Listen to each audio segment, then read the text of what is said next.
Hello, hello, hello. So, had a few technical difficulties. Facebook, what are you doing over there? Facebook tried to push us out. Had to push back in. We've been having technical problems trying to get this onto you. Hi, my name is Linda Murray Bullard.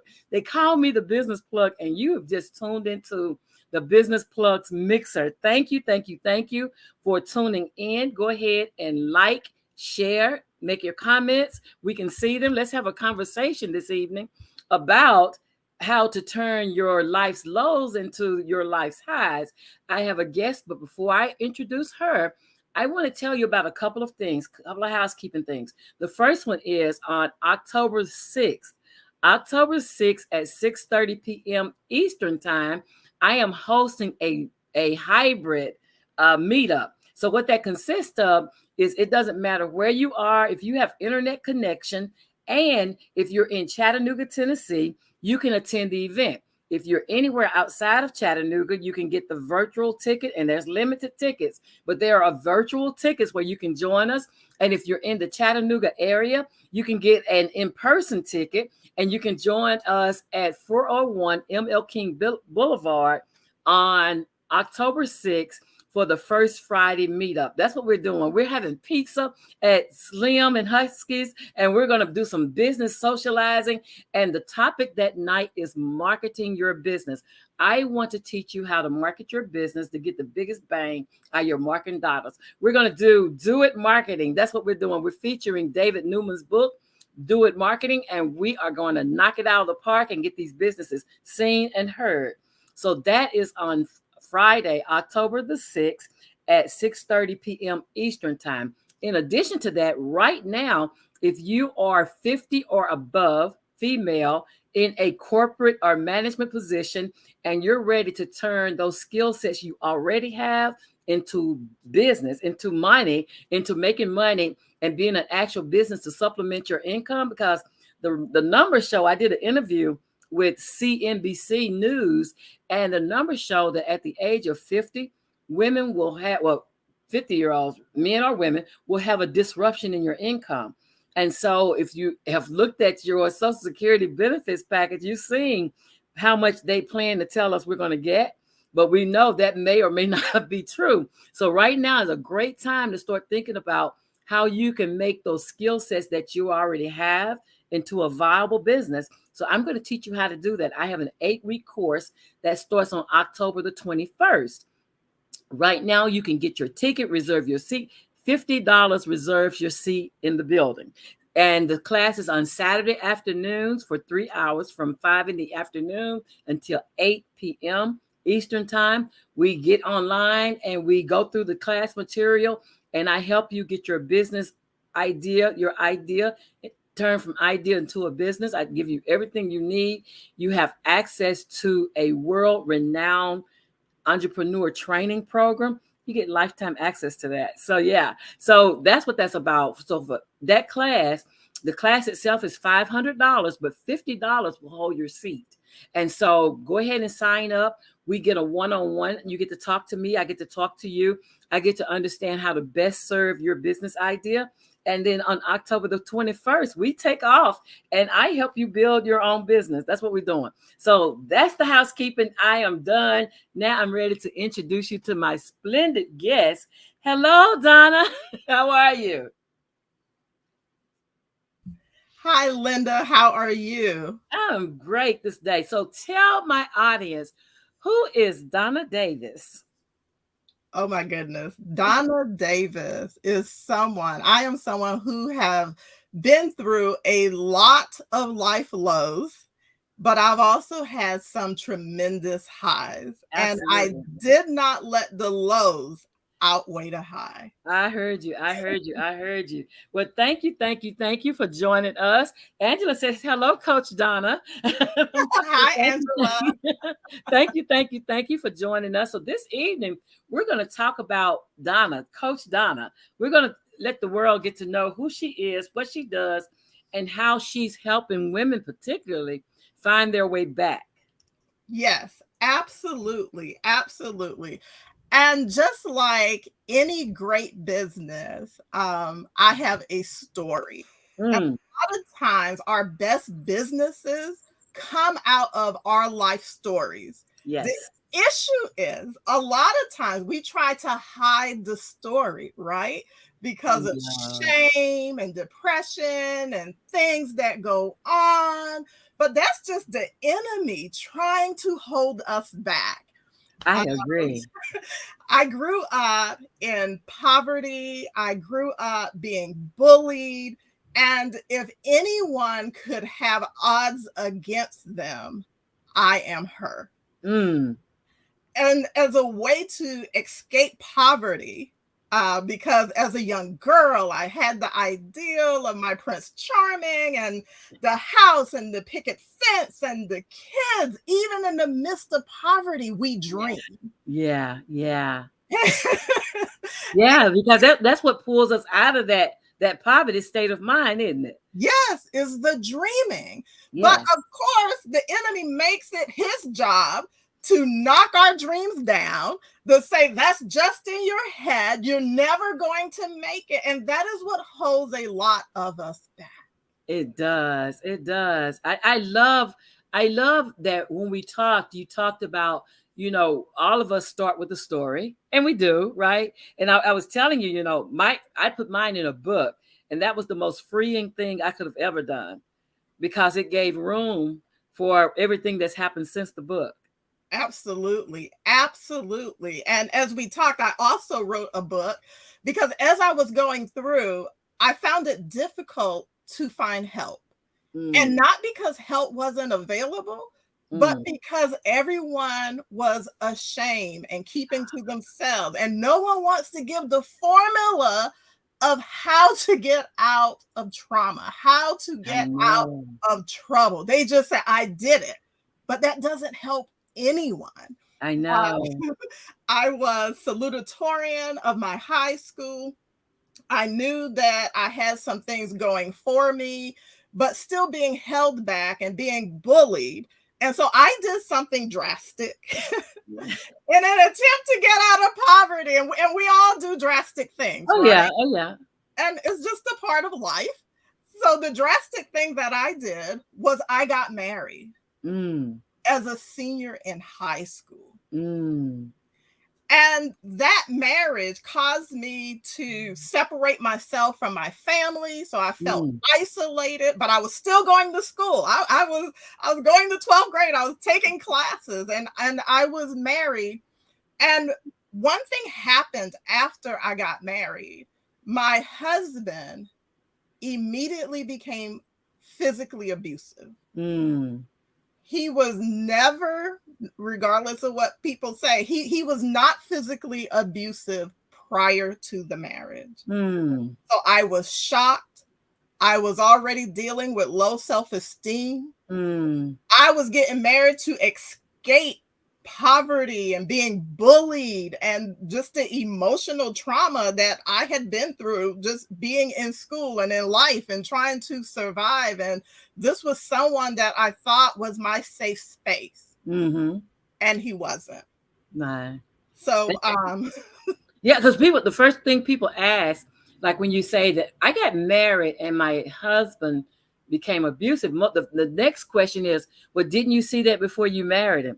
That's a common question, isn't it? It's a common question, and it's a sad question because we don't need to continue to victimize victims. Yeah.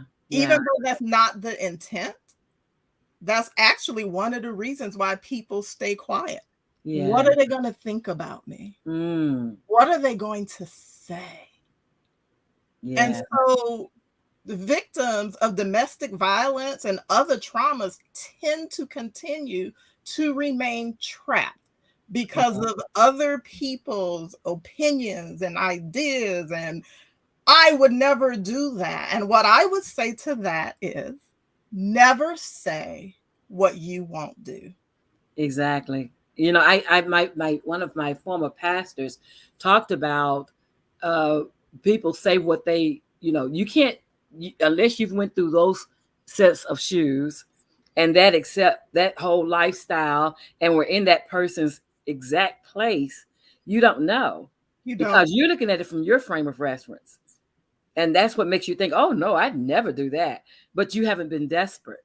You haven't been desperate. And Yeah. in the position that I was in, I felt I had nowhere to go. Because like I said, I alienated myself from my family. That was something that I did. I didn't think that they wanted me around, because our minds begin to play tricks on us. Isolation. Right? Isolation.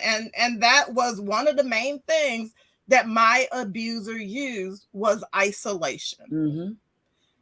And during the course of the marriage, it was interesting because I still went to college, right? I went to Clemson University and I lived on campus. Absolutely, Taylor, never say never. And one of the first things I did when I got on campus was I joined the gospel choir. I actually went to a Bible study that the gospel choir at Clemson University did. And I gave my life to Christ at college. I love it. And even though I was married to someone who had a high position in church, and I grew up in the church every Sunday, so the fact that I was drawn to the gospel choir was just a natural outflow of what my parents did and how they raised me. And once I gave my life to Christ, I realized he did not create me to be abused. That is life shifting. The minute you understand your worth, the minute you understand that you're a king's kid, like the minute, I mean, people say it all the time, I'm the child of a king. I'm talking about, but the minute you actually realize who you are in Christ, like that is life shifting. It is. And I want to just encourage someone, because I realized I wasn't created to be abused, but I was still being abused because I didn't know how to get out of it. And I really did not feel the self-worth. It was more the knowledge, right? It's the knowledge that God loves me, even though I didn't feel the love. So sometimes we have to go against how we feel and go with what we know. Absolutely. And that's the thing, like in a world of uncertainties, when you're in a world of uncertainties, the thing you have to hang on to is what you know to be fact. Is what you know. And we tend to live our life like maybe 85% of people, I would venture to say, tend to live our life based on our feelings. Absolutely. And that's why we're in some of the situations we in today. Those feelings will lead you astray. My. Hey, Shamia, thanks for joining us. Hey, Shamia. Yeah. Sign it. Go against how we feel and go with what we know. And that actually takes strength. It's a lot easier to say than to do. But once I gave my life to Christ, I graduated from Clemson, went back to the very extremely physically, emotionally, and financially abusive marriage is what I did. So what clicked, right? You know, a lot of times people say, well, how did you leave? And, you know, how did that happen? Well, one day he took me down a dirt road and began to beat me, kick me and beat me. And it was a dirt road. So I was crying and, you know, my saliva was mixing with the dirt and I was on the ground. And I knew he was going to kill me. There was no doubt in my mind that that was my last day on earth. And I laid on the ground being kicked and being hit. And I said, God, if you deliver me from this situation, I will get out. I don't feel worthy. I don't feel like anyone should love me, like anyone should care for me, but I gave my life to you and I know you created me for a purpose and I want to live that purpose even though I have no idea how I'm going to get there. Absolutely. And after he finished, because also it was like a long dirt road with cornfields, I said, Lord, nobody will find my body. Yeah. I mean, Oh, and mercy. in the moment, it's just as real as it is. But at the end, when he got tired, he told me to get back in the car. I was like, no. I mean, even in the midst of getting beaten, there was an ember of fire within me saying, oh no, worth more than that. I'm like, no, you can leave me out here. But he forced me back in the car, took me back to the house, and I decided that night, when I leave, I am not coming back. And what did it for me was it was fearful, of course, getting beaten, being abused financially, physically, and emotionally, but leaving and not knowing where I was going to go, how things were going to turn out, if I was going to be homeless, that actually became less fearful than the fear I was in. And that's the thing. That's the thing, because you hear people talk about, the devil I know is better than the devil I don't. Oh yes, no. But when you've had enough, when you get to that limit of having enough, you're like, no. I'd rather get the one I don't know, because this right here, the one I don't know. And this right here, I know fully. And when Kanye came out and Michael B. Jordan said, "Oh no, I'd rather jump in the sea and drown, than to be trapped by the enemy and be a slave." Absolutely. I had this conversation just this week with a young man that was telling me about isolation, right? And he said, when I get by myself, I just think about things. And I said, but you know what? It's in isolation where your mind is being used against you. Because in isolation, you can hear your thoughts. Yes. And some of those thoughts aren't yours. Some of those thoughts are not yours, but you can hear them clearly. You can hear them clearly. Yes. And I have something to say about that, because you're right. We tend to take on what other people say about us as what we say about ourselves. That's what we say. That voice you hear that say, oh, you can't do that. Oh, you can't. Why you want that? Or why are you trying to be that? That's not your voice. That's not yours. But we hear it. We all hear it. Anytime you step out of the realm of comfort, anytime you go outside your paradigm, anytime you step out of that comfort zone, wow, that voice that be, why you think you deserve that? Like, who are you to think you can have a show and bring people on all around the world and talk to them? Who do you think you are? And you know what, Linda? It's okay to hear the voices. Absolutely, we all do. It's when you accept the voices, you better tell it. It becomes a problem. You better tell it. Because the voices are going to come forward. You're always going to have somebody in opposition to you. Absolutely. There's no need for you to be in opposition to yourself. Absolutely. And I said, people are sleeping on you. People are sleeping on you. You just have to make sure that you're not one of them. That's it. You can't sleep on yourself. That's it. Like those dreams, those visions, that idea that I can be like, those visualizations we have where we see us in the place where we really belong. But then that voice says, that's just a dream. Wow.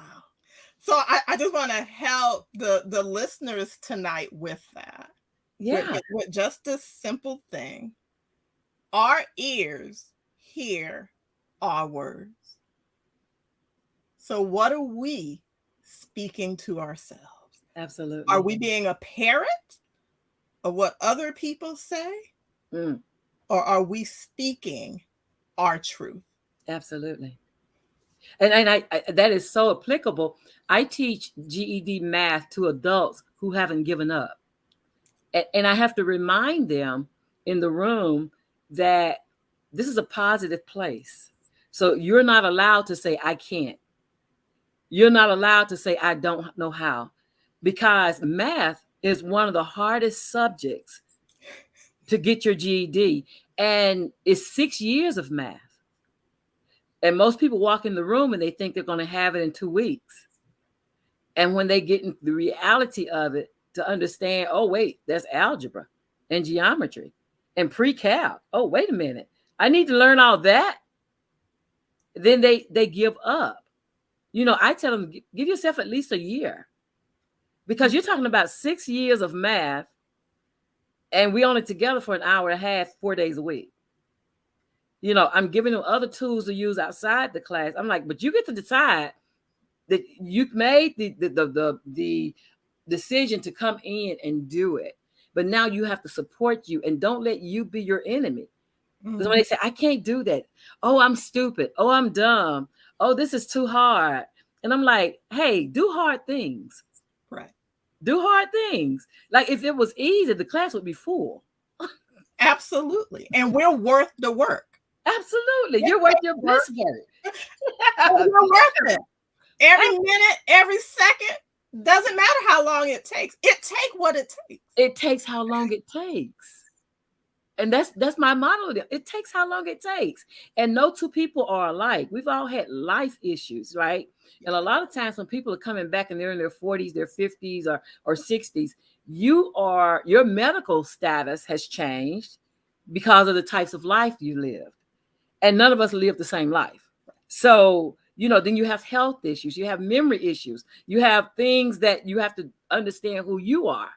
And then you have to work with who you are. Absolutely. You have to accept who you are. Absolutely. Ooh. That. Yeah. Acceptance. That acceptance of self. This is who I am right now. You know, I tell them about some algebra can be very difficult. There's a lot of rules to it. And I tell them, well, let's focus on learning the rules. But then they're like, well, I can't get that. And then when we come back and we're learning fractions, because we're doing algebra and fraction, they're like, oh yeah, but I forgot that. Well, that's who you are. So now you have to use tools. Now you have to go back over last week's packet a second time. Like, now you have to refresh every now and then just so it stays front of mind. But that's who you are today. You have to work with the who you are today. Absolutely. Absolutely. It is amazing, though. I love your resilience. I love your human spirit. Like, I love that you are a person that went through and have accepted to be a guide, because that's a whole assignment. Oh, that's something totally different, right? Because I was just like, let me out of here, let me out of here. And you know, and I did it, and I left, and it was not an easy task, but I did it. And I even went to another part of the state, stayed in the same state, but went to another part. And that's what some people tend to do, you know, when they're leaving abusive relationships. And then I thought, oh, I'm out. I'm so glad. I'm not dealing with that anymore. Only to realize that emotionally, I was still trapped. That part, that part, I always say it wrong. PTSD, there it is. PTSD that we go through, because the studies even show that the majority of us are living through childhood and young adult traumas that have not been checked. Absolutely. And they show up. Yes. They repeatedly show up in our life. They show up in our decision making. Yes. Yes. So everything that I did, even though I was physically out of the house, I was emotionally still there. Yes. Every decision, every, you know, how I felt about myself, the relationships I attached myself to. Oh my gosh, you attract what it is that you see about yourself, which is another reason why it's so important. It's not about changing mindset. You know, people are like, oh, change your mindset. No, I'm talking about changing your internal being. And that's being powerful. Who it is that you are, rather than who it is that others have piled on. So we have been covered up by life circumstances. Yeah. So a lot of times we out here just trying to survive. We don't have time to be because we just trying to survive. And what I do is help women to uncover the layers, the things that have covered up who God created you to be, so that you can walk forth in freedom. Yeah. And the only reason I came to that was, like I said, I still felt trapped emotionally. And I said, God, is this it? I mean, people live their entire lives in an emotional prison. They're smiling, they're moving, they're just going through the motions. But my body parts became disassociated because I was trying to be safe, so I couldn't feel certain things. And I said, no. This is not the life that I escaped for. Absolutely. And so when I did the work on my emotional well-being, I said, you know what? There are so many women who are silently suffering. And because God helped me to get out and to overcome, that's what I need to do for other women. Like when I went through my divorce, nobody was telling me how. I mean, I filed the paperwork myself. I represented myself in court. I mean, I understand it. Did the thing. I just did it. And so I wrote in my book the process of what I learned. And that's why my book is called I Wish She Knew. There are things that I wish the younger version of myself knew. And I dare not keep it a secret from other young women and older women that are going through that. If I can not just overcome, but if I can thrive that after so much abuse and so much trauma, because even when I left, things did not just suddenly started going great. I had other trauma. I had other relationships. Yeah. And the thing about it is it's a process, right? And so it just, you don't go, okay, tomorrow I'm going to be this fantastic person on top doing all these things. Like you don't move from trauma to that. Like there is some wounds that need to be licked, right? There's some healing that needs to occur. There are some scabs that need to surface. Right. And I spent a lot of time healing scabs. So, and then I have to re-heal, because it's like, you take the scab off. Oh no. But you know what? God never gave up on me, and I never gave up on myself. I love it. And I love it. I will never give up on a woman that is trying to live the life that she is worthy of. Absolutely. Even if she don't feel worthy, because I did not feel worthy even of the acts that I was taking on my own life. And that's the thing, because if you're only used to the broken pieces of you, the healed part of you feels foreign. The healed part of you feels like I don't deserve this, because you're only used to broken pieces. Right. So who would I be if I'm healed?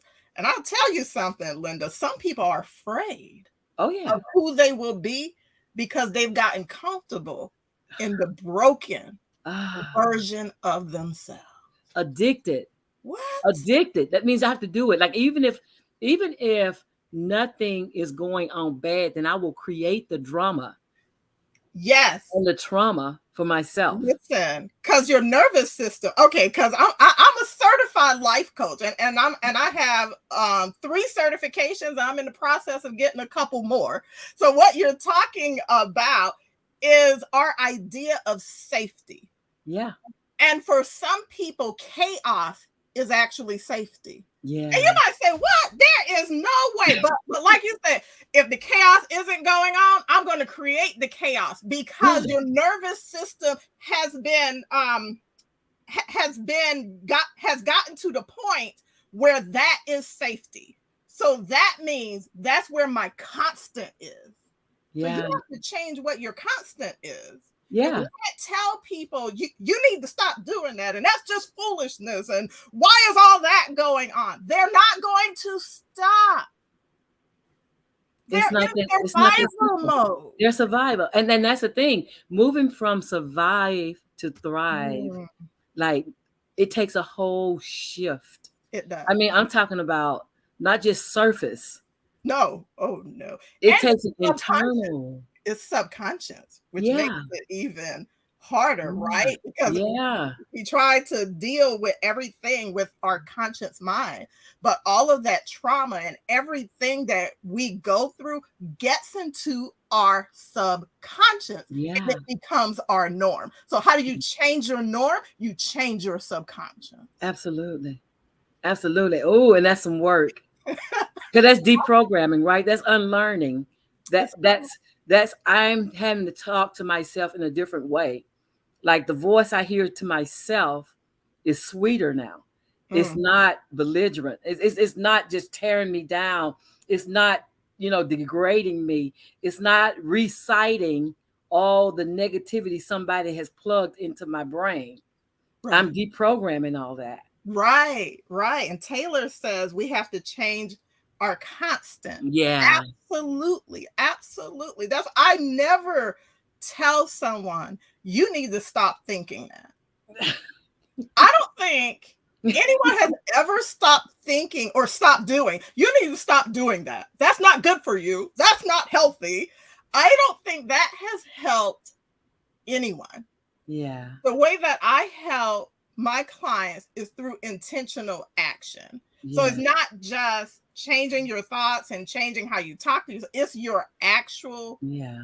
action. Like you have to be intentional Yeah. about you. You Yeah. have to be intentional about it's scary, right? To be like, well, I'm around this person because they accept me, but they're always putting me down. And if I tell them Mm. that I don't want them to talk to me that way, that I won't have anyone to hang out with. Let me tell you, there have been many times that I've had to literally sit on my hands to not call someone, to not do something because I was feeling like I would be rejected by them, but I would prefer to reject myself by subjecting myself to their negativity. And when I Absolutely. decided that I was worth more than if they don't call me for their party. My friend used to say, it's better to be alone than to wish you were. Right. And you could be in a room full of people. And still So if that. you're in that room full of people, you feel like you by yourself, but you're taking comfort in the fact that you're with this person that's mistreating you. Mm. Alone, actually alone in a room where I could talk nice to myself, or alone in a room full of other people that think that all is well with me. Absolutely. And there is a picture that I posted the other day, and it's a clove of garlic, but it has a tangerine stuck in it. And it says, sometimes even though you fit, you don't belong. Mm. Ooh. Now, now you're talking about fear, Linda. Yeah. You're talking about fear, and we tend to not deal with fear well because I was a big people pleaser, huge, humongous. Talking about an orange trying to fit into a garlic. And what we tend to do is to forget our own integrity Yeah. and what matters to us. And in the beginning, you feel kind of like, well, I really don't want to do this, but they want me to. I really don't want to do this, and the more you give in, the more that thing becomes your normal. Next thing you know, you're just jumping up and going. Absolutely. And that's not Absolutely. you. And that's not you. That's not you. That's not you. Absolutely. I love it. I love it when, in telling our stories, like, we talked about why we wrote our books, right? Yeah. And in telling our stories, like for me, it was freeing, it was purging. It was because I started out as an essay, and then 7 years later it became a book. But I was making room for something different, not knowing what that something was. But it took 7 years of writing and pouring into that essay before it became a book. It became a book in a matter of months. But it was 7 years going back and forth, moving this around, putting this here, remembering this, and oh, I need to include that, and all these things. And then it was therapeutic because I felt like once I let that go, I had room for newness. Absolutely. And you can't let some things go unless you work through them. Mm-hmm. Unless you work through them. Yeah. Yeah. Absolutely. And so just seeing it on his face, you know, people ask me, help me write my book. I said, honey, it took me 7 years. You don't want my help. That's not what we're doing. We're not doing that. But I refer them to my book coaches. I have several that follow me. But the process with itself, you need to be with someone who can help you through the process of telling your story. And it's in our stories where we all find out that we weren't isolated. We weren't alone. This is not new. You know, the Bible tells us there's nothing new under the sun. And there's nothing new. Absolutely. But when you're in it, and when you've been isolated, and when you're alone, and when you hear your brain talking, you know, those thoughts that you have, and it's easy to feel like, well, I'm the only one going through this. But then when you put it in a book, you know, I'm sure you've had instances where people who read your book said, oh, wow. And they gave you insights you probably didn't even think of when you wrote the book. You were like, oh, okay. Yeah. Absolutely. Now, my ex-husband is still alive. And I wrote my book. So some of the questions I had was like, you're right. I said, I'm not using his name. Right. 1, 2, I no longer own his shame. Yeah. It's not on me. Yeah. I get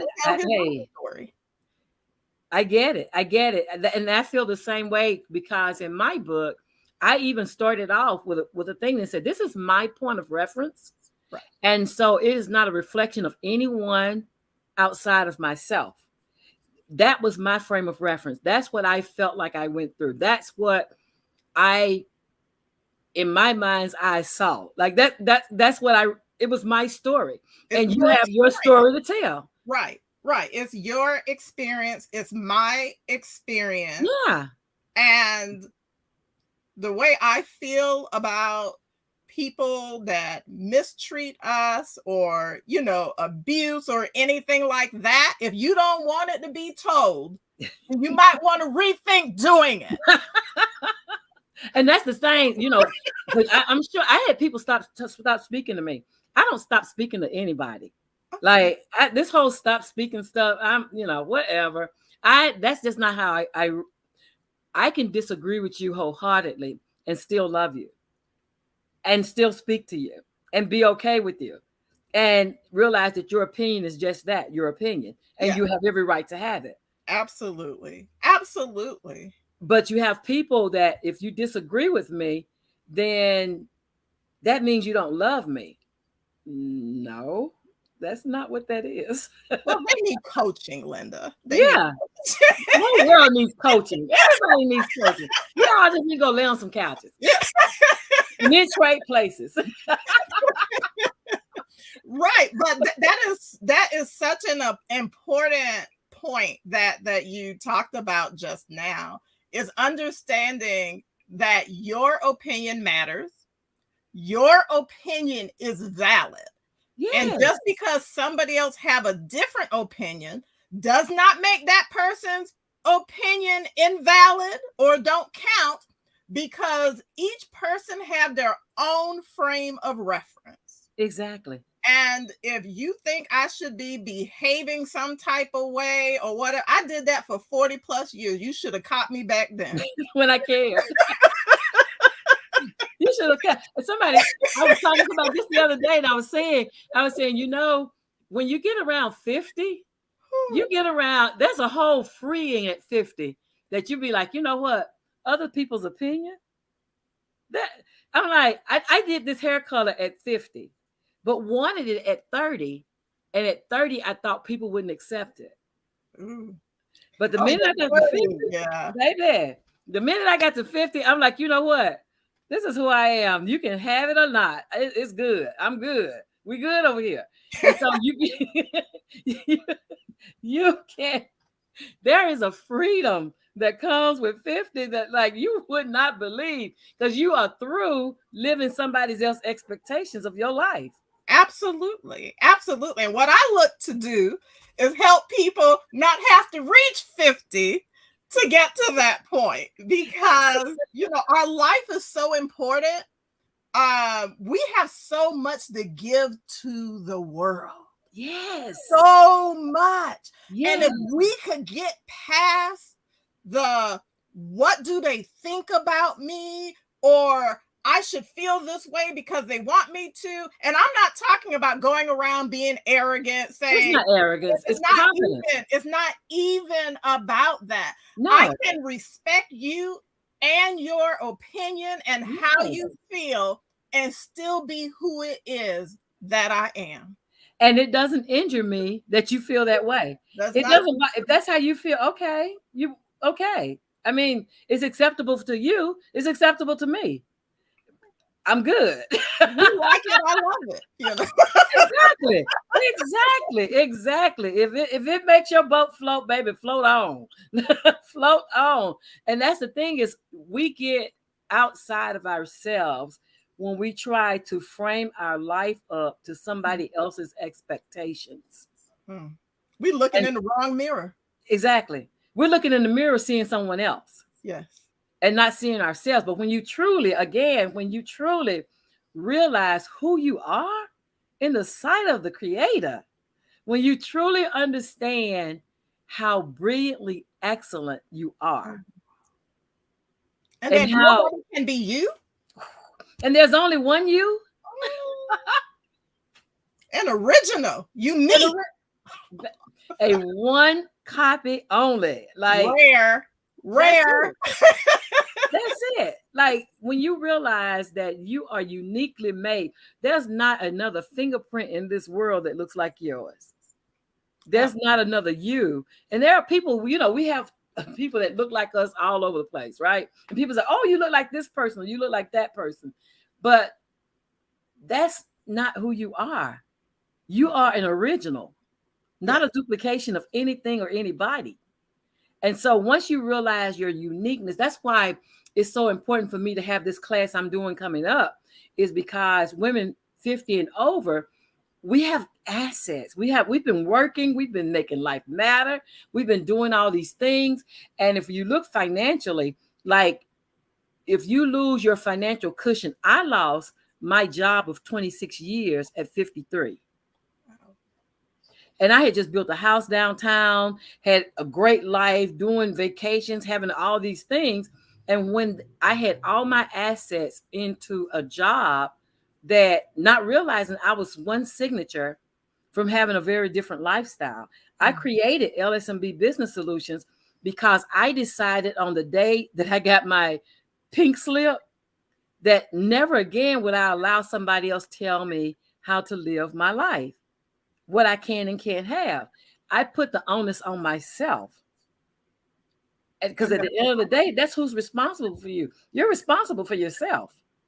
Absolutely. And when you put all your eggs in one basket, like I had back then, this is year 10 years ago. I had all my eggs in that job. Everything I had, all my savings, all my, retirement, everything that I had was in that job. And at the stroke of a signature, I lost it all. Never again. I don't want any other woman to feel like I felt back then, because I was going through a divorce. I was going, and I was even having problems in the church. Like I was everywhere you could have problems. I was having problems. And I had to decide, okay, you need to make some decisions about your next steps. And I love that you are training people to go through that transition because there was no book for me. Right. And there was no guide for me. But now today, we have people like you who are out here saying, I could have dialed you up a million ways. What am I supposed to do? You handled it perfectly. You handled it perfectly. I probably would have told you to do everything that you did. But it is, man, and I had 3 kids. You know, I had 3 kids, 2 of them under 18. And yeah, that was crazy time back then. But it made me take control of my life. It made me take control of my life. And so yeah, so what I want you to do, if you will, is take time to tell the audience what you want their takeaway to be from this interview. Like, what do you really want them to know? And I'm going to bow out and let you talk to your audience. Thank you. Thank you. I just would like to thank everyone for joining us today. Again, I'm Donna Davis. I am a certified life coach and an empowerment speaker. I help women to acknowledge, confront, and evict negative emotions that tend to hold them back from living the life that they are worthy of through intentional action. It's what I do each and every day. I do it for one-on-one clients. I do it for corporations and businesses through group coaching and individual sessions. I actually have a challenge.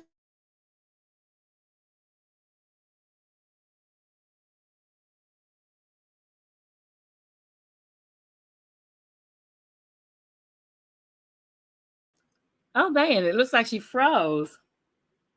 So that was going pretty good. And we were talking about what she does. So I want you to, her information to connect with her is in the chat. We've had technical problems earlier, and it looks like they're back. She's still frozen. I can see her in the green room. And so if you have enjoyed this session, if you want to reach out to Coach Donna, then go ahead and click on the link that's in the chat, in the description of this video.